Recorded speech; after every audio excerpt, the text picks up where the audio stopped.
Hey Marcus, how you doing? Pretty Um, good. all right, man. So this is the first time actually you playing against the Knicks since the trade, and I was just wondering, since we haven't had a chance to talk to you, what was it like, getting traded? I know you didn't want to leave at the time, and what do you think of the team now? I think, first of all, I had a great time here. I love New York. I love the fans. I love the organization. I think you're trending in the right direction. A lot of young guys that's over there playing really well. RJ is trending up, um, and Julius is doing a good job of leading them. So it looks like they're going in the right direction. There's nothing but love for them. Thanks. Thanks. We'll go over to Law Murray. Marcus, this is the first time that Nick Batum missed a game this season. Patrick Patterson wound up starting and keeping you in your role with the second unit. And after now a few weeks, how do you feel like you've adjusted to that role, and how were you able to get Pat ready to start this game against your old team? We got this thing that we say about Pat, and we say just add water. So because he's ready to go. He's a veteran. He's been in this league for a long time, and when his number called, he's ready to go. And that's big for us. And me, man, I'm just a hooper, man. Whether you want to start me or bring me off, I can do whatever. And I think that's just go to say to my game, to my versatility, to the kind of teammate I am. But like I said, man, I'm a Swiss Army knife. I can do whatever you need. Thanks. We'll go ahead over to Miriam. Hey, Marcus. Congrats on the win.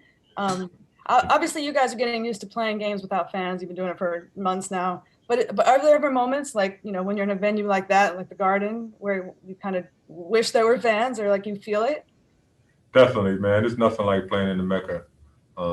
It just was so different when we went out there today, and like nobody was out there. But it's like that in every arena, especially like that in Staples. But it's starting to be the norm, and some cities are allowing fans, but I think we are adjusting to it, and we're just getting ourselves ready to compete.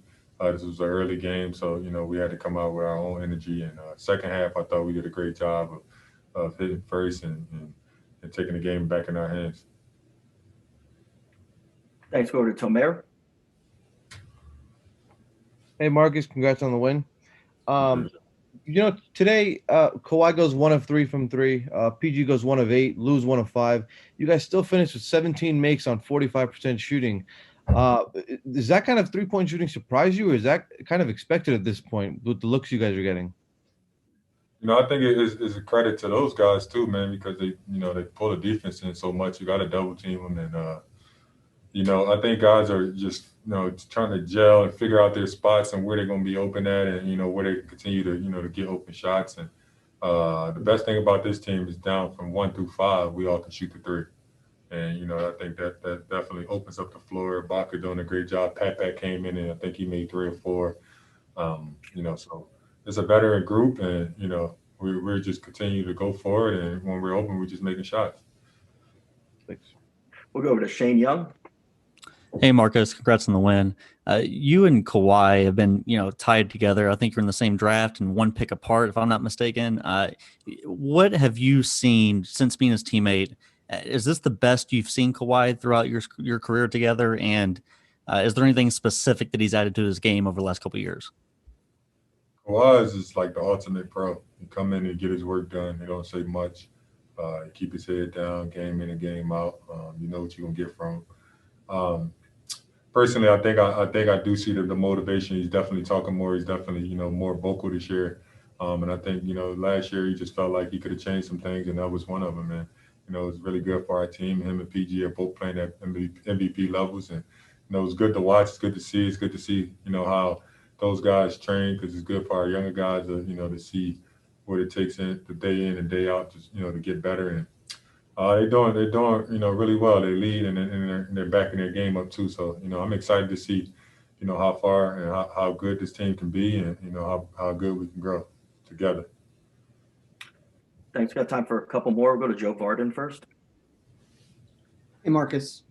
With the way that last year ended for you guys, and then now everyone can see how well it's going here in the early on, is there anything about the way that last year ended that you guys still talk about? Does it fuel anything you do or say at practice or the weight room or anything like that? Nah, not really. You know, we kind of just left it in the past.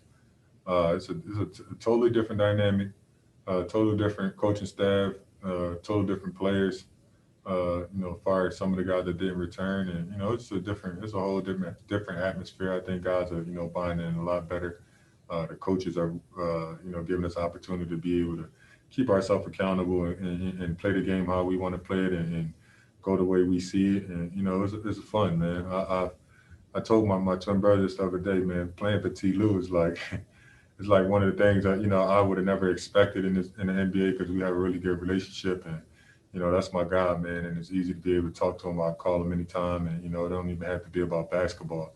And I think that players enjoy that, man. Just having a conversation with a guy that can relate to you and was a player, and you know, and understands exactly how you feel. So, you know, I'm just blessed to be in this position, and I'm blessed that the Clippers, you know, brought me back.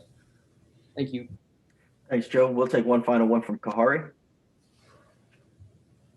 What's going on, Marcus? And can you just elaborate more on that? Just being around a bunch of guys that you can just have a conversation with that's deeper than basketball.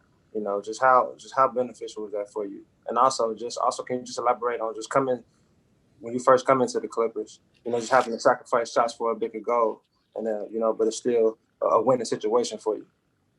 Me as a player, man, I've been to a lot of teams, and I've been, you know, I played for a lot of coaches, and I can say that this by far was my, you know, my favorite coaching staff.